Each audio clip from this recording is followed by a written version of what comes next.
오답노트라는 제목으로 함께 은혜를 나누겠습니다. 우리는 살아가면서 질문이 많습니다. 우리 개인의 문제나 사회나 세상에 대해서. 그러나 속 시원하게 아주 우문현답이라고 할 만한 지혜로운 답 듣기가 쉽지가 않죠. 동문서답일 때가 많아요. 엉뚱하고 이 경우에 맞지 않는 그런 답들이 많아서 답답한 세상이죠. 자, 욥기에 펼쳐진 세상이 지금 그렇습니다.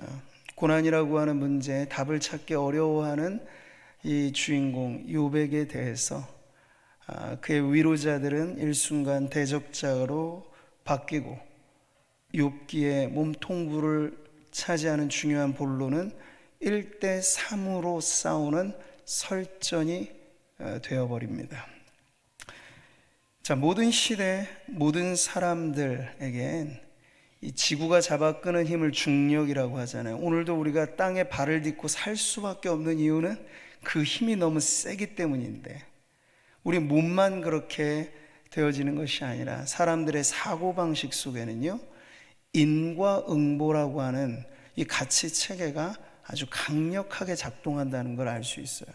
지금 욥기에 대두되어지는 문제의 중심에는 바로 이러한 사상이 자리 잡고 있는 겁니다.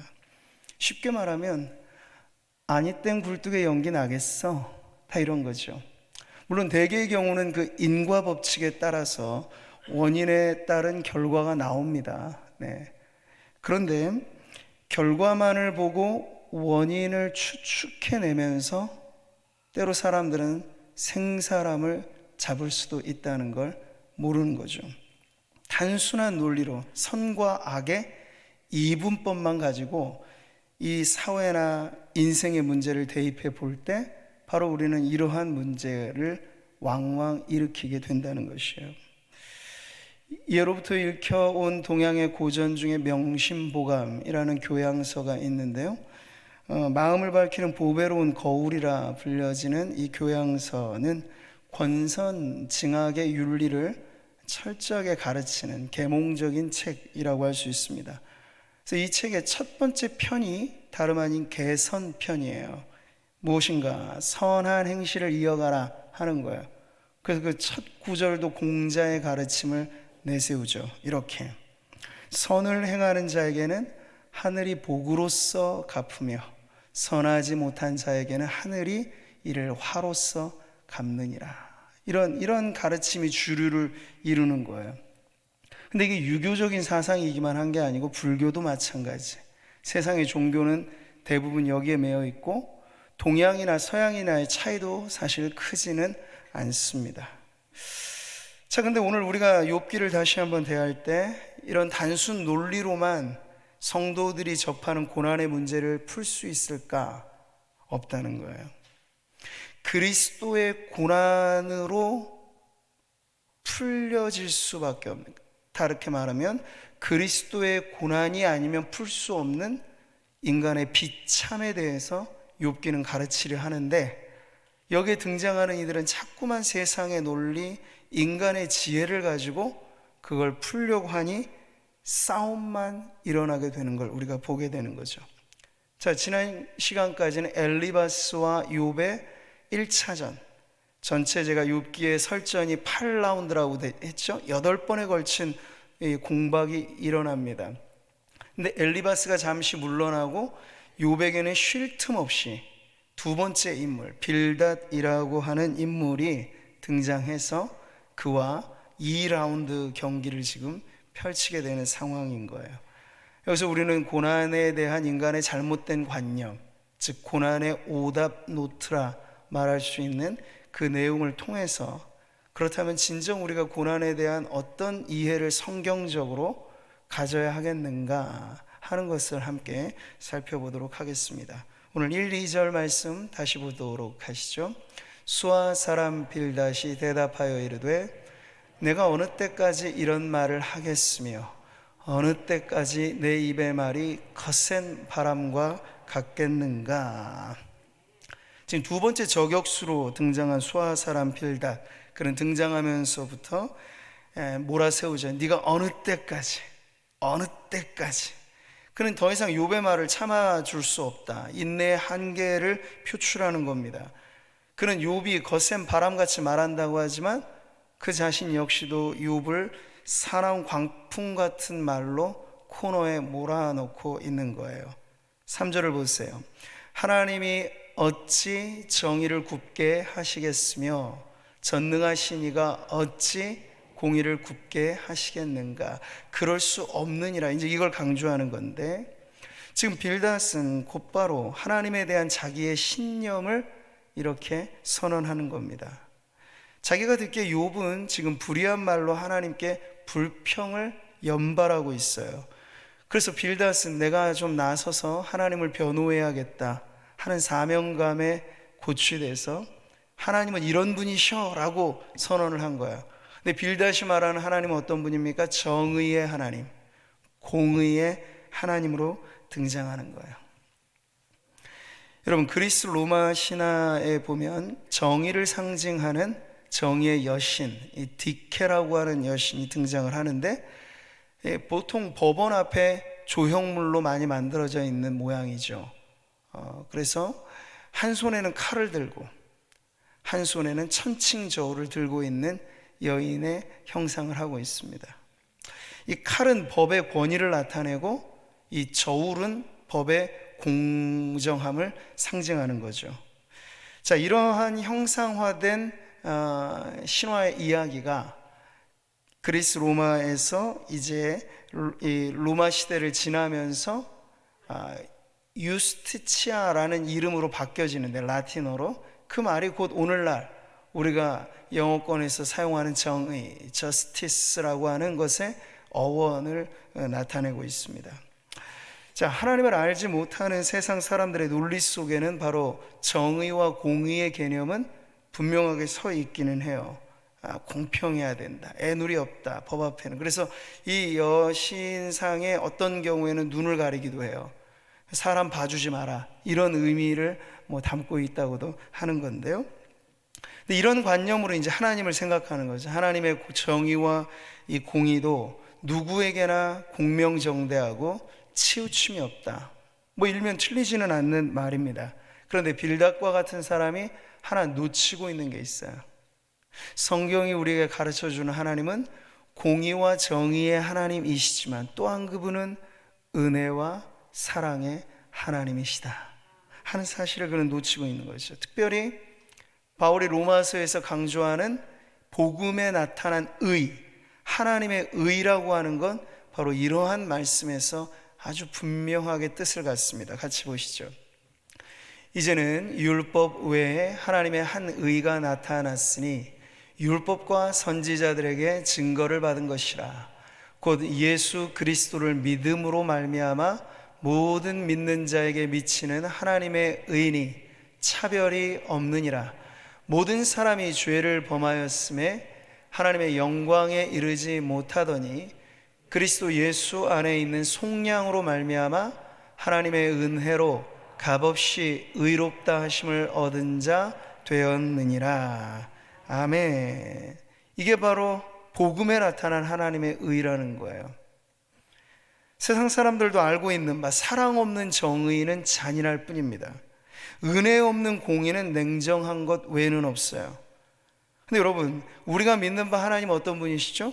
사랑과 정의, 은혜와 공의가 아름다운 조화를 이루어서 우리를 구원해 주시는 분인 줄 믿습니다. 시편의 말씀을 보세요. 이 조화를 이렇게 표현하죠. 진실로 그의 구원이 그를 경외하는 자에게 가까우니 영광이 우리 땅에 머무르리이다. 인애와 진리가 같이 만나고 의와 화평이 서로 입맞추었으며 진리는 땅에서 솟아나고 의는 하늘에서 굽어보도다. 아멘. 근데 하나님 안에는 이것이 온전한 조화를, 완벽한 균형을 이루는데 세상은 그렇지가 않아요. 그래서 어떤 사람들은 대개가 정의감에 사로잡혀 있기는 하는데 그 안에 사랑이 없어요. 또 어떤 사랑은 인류애적인 사랑을 강조하는데 전혀 중심의 공의와 정의는 자리 잡지 못하는 거예요. 이 불균형이 세상을 혼란스럽게 만드는 것이죠. 그러나 하나님 앞에 서게 되면 그 문제가 정확하게 정리가 되는 거예요. 여러분, 겉만 보고 판단한다는 말이 있습니다. 피상직연이라는 말인데, 속사정은 볼 것 없이 그저 겉핥기식으로 그것을 평가한다 하는 그런 의미죠.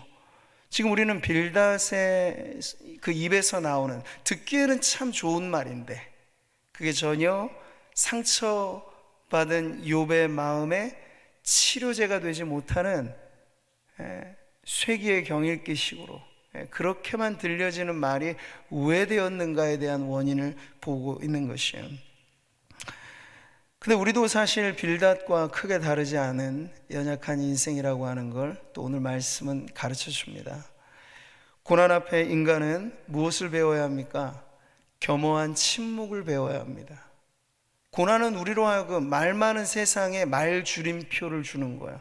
충격적인 어떤 것이든 수다스러운 인간들이 해결할 수 없는 이 고난의 깊은 문제 앞에 오히려 인간은 침묵해야 하고, 그 침묵은 기도를 낳는 경건한 침묵이 되어야 하는데, 여전히 욥기에 등장하는 인물들은 속사포처럼 쏟아내는 말들로 분란과 아픔을 서로 치고받고 있는 것이죠. 고난은 매우 값비싼 수업입니다. 근데 값을 지불하고 우리가 배우는데 겸허한 침묵과 기도를 통해 이 수업을 받지 않으면 고난으로부터 아무것도 얻는 것이 없는, 오히려 고난 이후 더 형편없이 망가져버리는 그런 인생이 될 수도 있다는 거예요.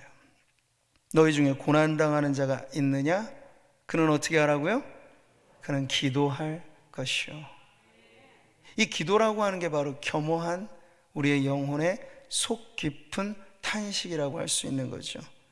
그래서 섣부른 판단보다 깊은 기도의 자리로 나아가는 게 고난받은 당사자에게도, 그리고 그 고난받는 사람을 지켜보는 주변인에게도 매우 중요한 수업이라 하는 것이죠. 자, 그런데 우리는 두 번째 파트로 보면서 여전히 사람을 죽이는 충고로 일관하는 빌닷의 이 말들을 듣게 됩니다. 여기는 이제 선 넘은 말도 서슴지 않고 내뱉죠. 4절은 참 잔인한 말이에요. 읽어보세요.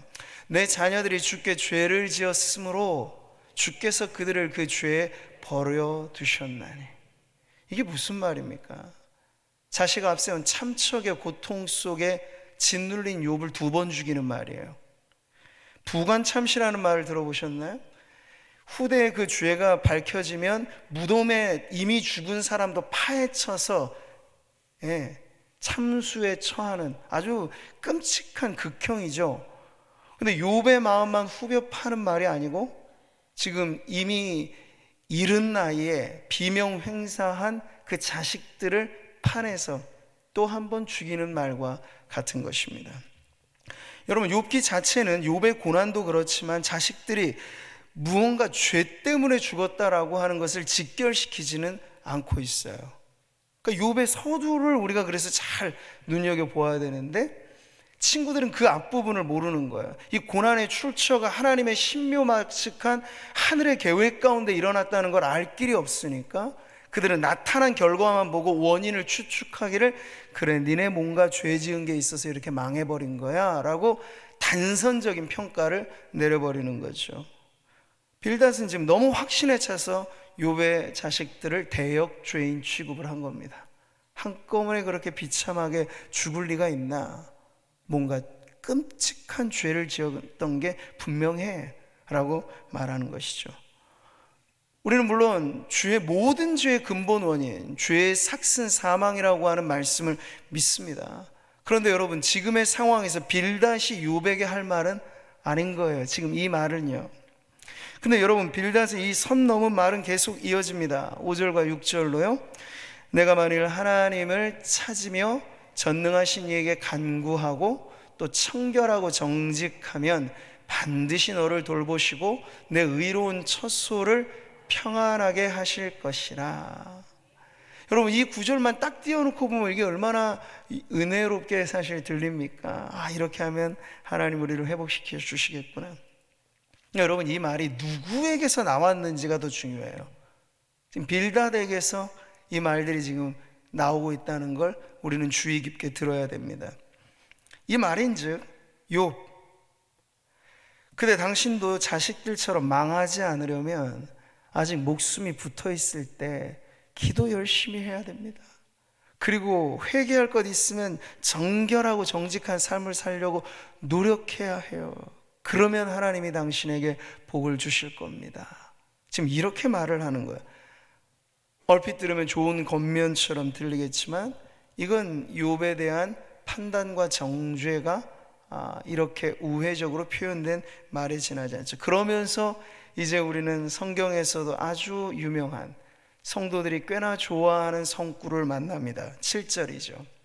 내 시작은 미약하였으나 내 나중은 창대하리라. 아멘. 이 말씀 여러분, 개업하고 창업하는 성도들 이렇게 신방 갈 때 성구 액자로 잘 쓰여지는 말씀이죠. 근데 이것만 딱 떼어놓고 보면 틀리지 않고 위로와 희망을 주는 말씀인데, 여러분 누누이 제가 말씀드리지만 성경 말씀은 그냥 부적처럼 혹은 무슨 뽑아서 쓰는 점괘처럼 주문처럼 사용돼서 은혜가 되어지는 말씀은 아니에요. 그건 일종의 격언집이죠. 근데 성경 말씀은 그런 격언의 형태하고는 달라요. 여러분, 일반적으로 한 단어는 문장 안에 의미를 갖는다는 거죠. 나는 당신을 사랑해 라는 말 자체는 좋은 말 같잖아요. 근데 스토커가 괴롭히는 상대방에게 이 말을 한다고 해보세요. 그건 끔찍한 말이 되는 거예요. 문장 안에 단어의 의미가 정해지고 단락 안에 문맥 속에 의미는 선명해지는 겁니다. 근데 성경의 말씀도 우리가 인간의 언어로 하나님의 자기 계시의 말씀이 기록되어 우리에게 전달될 때 바로 이렇게 이해되어지게 되는 거예요. 그러니까 보세요. 빌닷의 말은 좋은데 순전하지 못한 동기로 지금 욥에게 하는 말이라고 하는 점에서 이것을 우리가 그냥 귀에 걸면 귀걸이, 코에 걸면 코걸이 식으로 그냥 아무 때나 사용하기에는 부적절할 수 있다. 이 문맥은 분명히 빌닷의 말에 긍정하지 않는 하나님의 평가가 있는 말씀이라고 하는 거예요. 여러분, 하나님의 말씀을 우리가 적용할 때 그래서 주의해야 합니다. 하나님 말씀 자체는 좌우의 날선 검처럼 예리해요. 말씀에 위력이 있다는 거죠. 그런데 여러분, 이 칼을 누가 쓰느냐에 따라 사람을 살리기도 하지만 죽일 수도 있다는 거예요. 아주 실력 있는 외과 의사가 날카로운 메스를 쥐고 있는 건 환자를 살리는 용도겠죠. 그러나 그 칼이 살인마의 손에 들려져 있으면 그 매우 위협적인 흉기가 될 수 있는 겁니다. 우리가 보잖아요. 똑같은 성경을 가지고도 이단이 행하는 일이란 사람의 영혼을 낚아채고 비진리로 끌고 가는 일밖에는 없는 겁니다. 그들도 우리와 똑같은 재료를 갖고 있어요. 그러나 사랑하는 자식들을 위해서 정말 사랑하는 부모가 지어주는 집밥하고 다르게 그 음식에는 매우 유해한 것들이 들어가 있다는 것을 알기 때문에 성경 말씀이면 다 좋겠지, 천만의 말씀이요, 이단이 가르쳐주는 바 그게 아니올시다 하는 걸 우리는 알아야 한다는 거죠. 얼마든지 강도의 칼이 될 수 있어요. 구약 성경에 여러분 율법은 은혜로운 계명이죠. 근데 여러분, 예수님 당시에 이 율법주의자들이 율법을 어떻게 씁니까? 바리새인들이나 서기관들, 말씀의 박사들이거든요. 근데 그 사람들은 그 율법을 가지고 사람들을 속박했고 그 율법을 가지고 사람들을 판단하고 정죄했습니다. 아이러니한 건 참 진리이신 예수님이 걸어 다니시는데 그 율법주의자들은 예수님마저도 율법을 가지고 정죄하고 율법의 규정대로 죽여야 한다라고 고발해 버렸다는 거예요. 그 은혜로운 계명을 가지고 여러분 얼마든지 이럴 수 있다는 걸 아는 거죠. 그래서 이게 우리에게 적용된다면 성도들이 말씀을 가지고 누군가를 조언하고 충고를 할 땐 아주 조심하게 접근을 해야 돼요. 내 손에 들린 이 칼이 어떤 용도로 지금 쓰이는지를 잘 알아서 섣부르게 이것을 사용하려 들지 않고 한 번 더 기도하고 또 이 말씀의 진짜 의미가 뭔가를 성령의 조명, 빛 비추어 주시는 은혜도 필요하지만 그 아래서 우리는 성경이 가지고 있는 이 작구의 의미가 과연 어떠한 것인가를 파악해서 상황에 적합하게 대입을 해야 된다는 거죠. 그래서 저는 성도들이 평생의 과업 중에 하나는 말씀을 제대로 배우는 거예요. 성경 교육이야말로 모든 신앙 훈련의 최선이고 마지막 목표라고 할 수 있는 거죠. 우리가 그렇게 배우고 익히지 않으면 성경 말씀이 1.1획도 떨어짐 없이 완전 무결한 계시임에도 불구하고 우리가 허투루 쓸 수 있는 가능성은 누구에게나 열려 있기 때문이죠. 자, 우린 세 번째로 바로 이렇게 좋은 말을 아무렇지도 않게 사용해서 오히려 안 좋게 만들어가는 이 빌닷의 정체를 보는데, 그는 바로 전통적인 권위의 수호자와 같은 사람인 걸 알게 됩니다. 여러분 8절과 10절 같이 보겠습니다. 청하건대 너는 옛 시대 사람에게 물으며 조상들이 터득한 일을 배울지어다. 우리는 어제부터 있었을 뿐이라 우리는 아는 것이 없으며 세상에 있는 날이 그림자와 같으니라. 그들이 내게 가르쳐 이르지 아니하겠느냐? 그 마음에서 나오는 말을 하지 아니하겠느냐? 자, 이 말씀도 일반적인 상황에서는 매우 득이 되는 말씀입니다. 온고지신이죠. 옛 것을 익혀 그걸 통해 앞날 새 것을 배운다. 이건 매우 중요한 지혜의 가르침입니다. 근데 여러분, 이러한 좋은 내용마저도 인간의 삐뚤어진 선입견, 이 맹목적인 신념에 따라서는 얼마든지 왜곡될 수가 있다는 거예요. 자, 일반적인 진리를 가지고 특수한 상황에 적용할 때 발생할 수 있는 그런 굴절되는 문제가 일어나게 된다는 거죠. 프로크루스테스의 침대라는 말이 있어요. 이건 뭐 편안하게 하는 오늘날의 침대를 얘기하는 건 아니고요. 그리스 신화에 나오는 이 천인공로할 강도의 만행을 나타내는 건데, 이 프로크루스테스라는 사람이 강도짓을 벌이면서 지나가는 행인을 잡아요. 근데 곱게 죽이는 것도 아니고 자기가 만든 규격화된 철침대에 눕혀서 키가 모자라면 늘려서 죽이고 키가 넘어가면 잘라서 죽입니다. 아주 끔찍한 만행을 저지르는 거죠. 근데 그 사람도 결국 나중엔 테세우스라는 영웅에 의해서 똑같은 방식으로 죽게 되는 이야기인데, 제가 왜 이야기를 하냐, 이 개념이 그래서 사람들에게 어떻게 상징이 되냐면, 훗날 프로크루스테스의 침대라는 말은 이렇게 쓰이는 거예요. 자기 생각에 맞춰 남의 생각을 뜯어 고치려는 행위, 그러니까 남에게 해를 끼치면서까지 자기 주장을 굽히지 않은 횡포를 가리키는 관용어가 바로 프로크루스테스의 침대라는 말로 쓰이고 있어요. 근데 지금 빌닷이 욥에게 가하는 폭력은 바로 이런 거죠. 옛 시대 사람들의 교훈이나 일반 상식적 격언을 가지고 지금 욥을 재단하고 있습니다. 그를 신문하고 고문하고 있는 거죠. 그는 전통적인 권위를 앞세워 욥을 압박합니다. 뒤에 나오는 11절, 12절에 해당되는 이는 모든 건 듣기 좋은 격언과 비유로 일관되어지는데, 역시 이 빌닷이라고 하는 그 사람의 이 선입견이 꽉 채워진 거기에 대한 예증밖에 되지 않는 거예요. 아는 것이 힘이다, 이런 말을 한 사람이 있죠. 프란시스 베이컨인데요, 그 사람의 유명한 비유 중에 우상의 비유가 있습니다. 4대 우상. 그러니까 얼마나 많은 사람들이 알게 모르게 선입견에 길들여져서 섣부르게 그렇게 살아가는지를 그는 4개의 우상으로 표현을 했습니다. 이 종족의 우상, 동굴의 우상, 시장의 우상, 극장의 우상, 이런 우상인데, 특별히 제가 여기서 빌닷의 문제가 어디에 해당되는가를 보면 바로 그는 극장의 우상에 매여 있어요. 극장의 우상이 다름 아닌 역사와 전통, 권위와 사상을 무비판적으로 수용해서 이걸 어디에도 끼워 넣을 수 있다. 그 살인마의 침대처럼 말이죠. 이걸 그렇게 다 적용시키려고 하는 횡포로 쓰게 되는 거죠. 자, 이러니 오늘 우리는 말씀을 통해서 이 빌닷이 구구절절히 옳은 말씀입니다만 적용의 대상을 지금 제대로 파악하지 못하고, 모든 처방전은 확실한 진단의 기준에서 나올 때 좋은 거거든요. 근데 그런 절차가 무시되면 뭐가 나옵니까? 만병통치약이 나오는 거예요. 싸구려 약장수가 되는 거죠. 이거 한 알만 드셔봐. 그러면 못 고칠 병이 없어. 이렇게 가는 건데, 빌닷의 말이 다 그런 것처럼 무가치하게 들려지는 까닭은 욥의 고난의 그 심층부를 그는 헤아리지 못한 상태에서 결과만 보고 겉만 보고 당신은 이러니 이런 답이 옳을 거야 라고 말하는데, 그게 결국 고난의 오답 노트밖에는 안 된다는 거예요.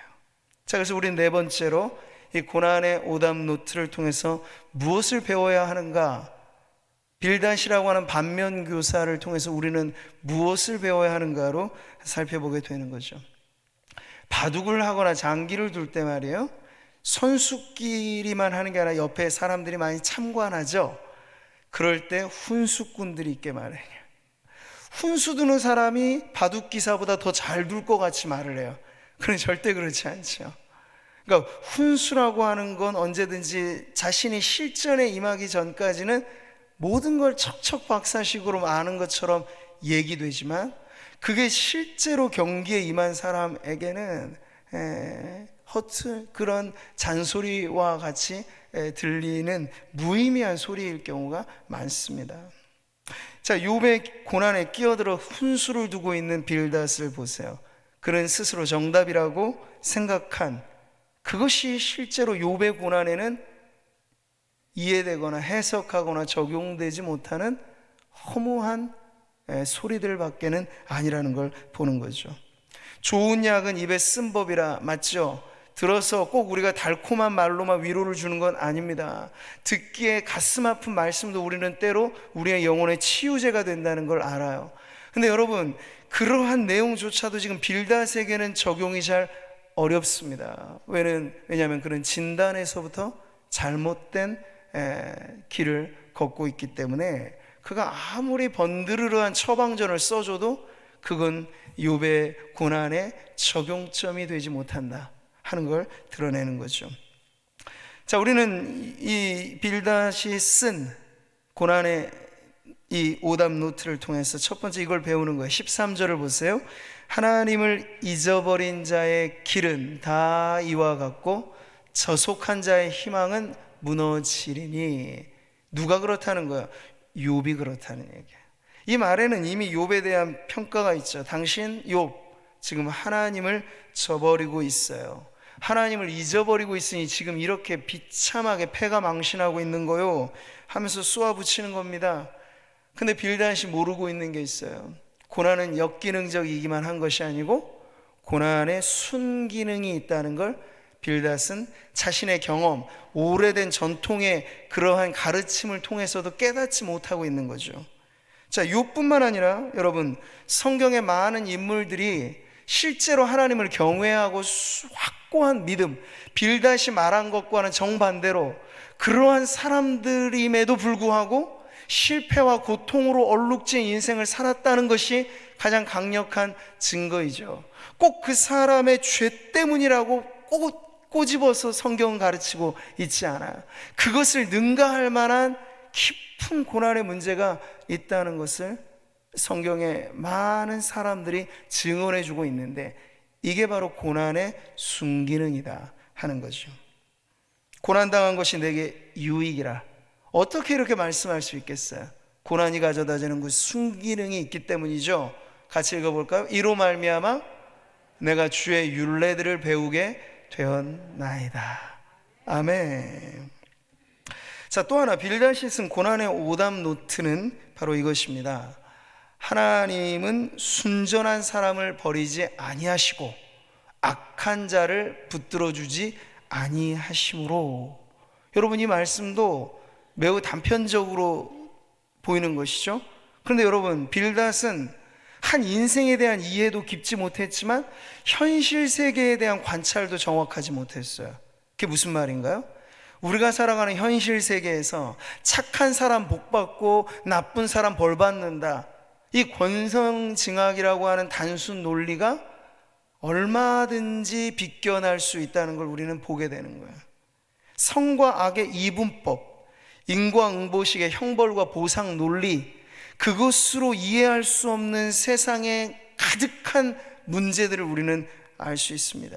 시편 73편은 사실 그 부분에 대한 가장 정확한 이 문제를 이렇게 지적하죠.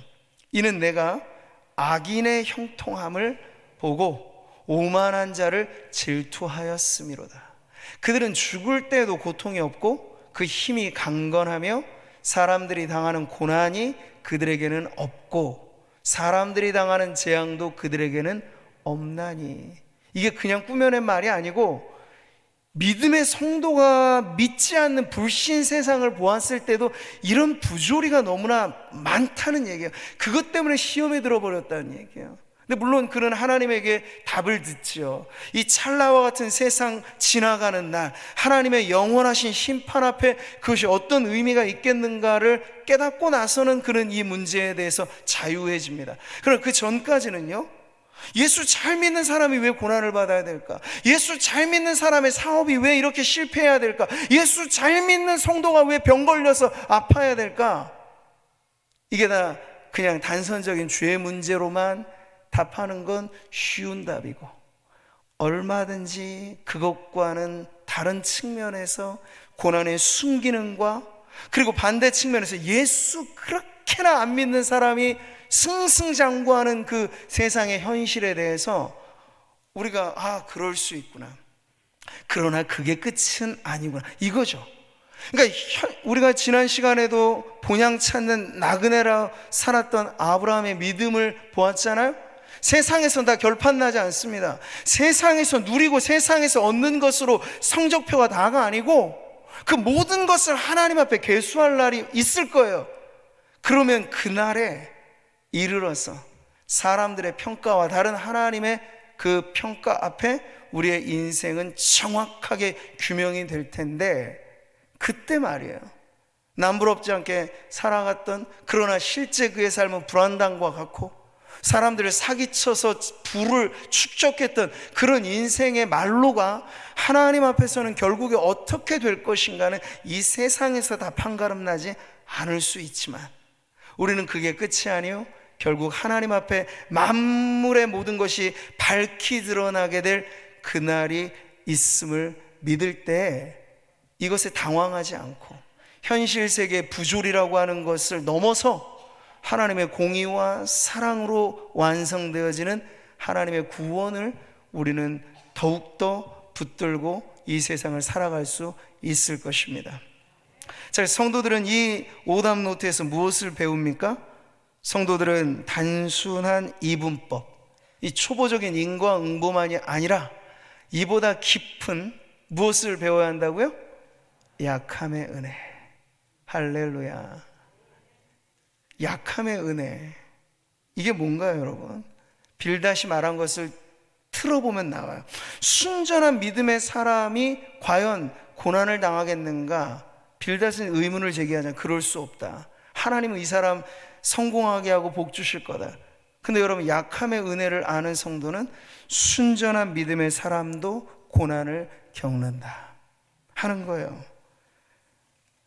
하나님의 영광에 헌신하여서 제 한 몸 돌볼 길 없이 평생을 살았던 사도 바울의 고백이 이것입니다.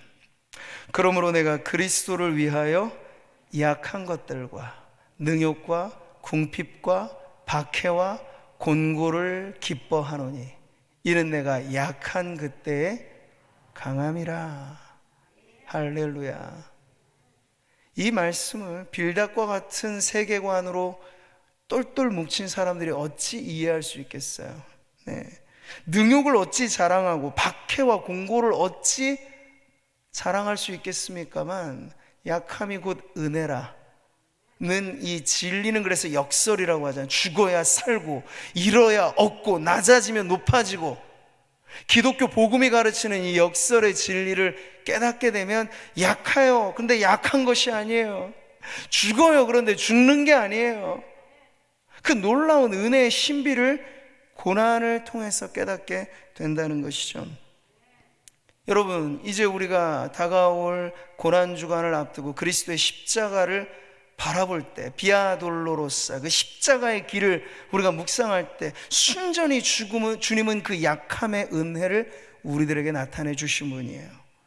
보세요. 오직 우리가 천사들보다 잠시 동안 못하게 하심을 입은 자, 곧 죽음의 고난 받으심으로 말미암아 영광과 존귀로 관을 쓰신 예수를 보니 이를 행하심은 하나님의 은혜로 말미암아 모든 사람을 위하여 죽음을 맛보려 하심이라. 아멘. 그러니까 우리는 지금 욥기를 읽으면서 계속해서 그리스도의 십자가를 바라보는 훈련을 하는 겁니다. 욥의 고난은 희미한 그림자이지만 우리는 여기서 더 뚜렷한 실체를 보는 거예요. 이해할 수 없고 납득할 수 없고 세상의 논리로 다 판가름 날 수 없는 그 고난, 그리스도께서 저와 여러분을 위해서 이 땅에 오셔서 무고히 형벌을 받으시고 무고히 죽임을 당하신 그 고난이 있었기에 저와 여러분이 지옥 형벌마저도 면제받고 구원의 복된 은혜를 누리게 되었다. 여러분, 이것이 약함의 은혜, 그 은혜의 극치를 보여주는 거죠. 주님은 죽음으로 다시 사셨습니다. 낮아짐으로 높아지셨습니다. 버림받으심으로 하나님께 인정을 받으셨습니다. 우리의 구원자, 고난받는 종이셨어요. 우리는 그런 주님의 고난에서 참된 승리를 봅니다. 고난의 면류관, 여기 지금 선명하게 안 나와 있는데 더 크로스라고 되어 있어요. 고난의 십자가는요 곧 승리의 면류관, 더 크라운이 되는 거예요. 이게 별개의 게 아니고 십자가가 곧 승리다 라고 하는 가장 극치의 진리를 우리들에게 보여주는 것이죠. 약함의 은혜입니다. 이제 말씀을 맺겠습니다. 오늘 욥기의 메시지는 우리를 보다 깊은 진리의 자리로 안내합니다. 고난의 신비, 그리고 역설의 진리가 가르치는 바. 그런데 오늘도 말 많은 이 세상은 사람들의 어리석은 지혜로, 세상의 논리로 사실 다 풀 길 없는 고난의 문제에 답을 내지만 그게 다 오답투성이라고 하는 걸 우리가 보고 있어요. 우리들은 그 고난의 오답 노트들을 보면서 이제 우리 자신을 점검하죠.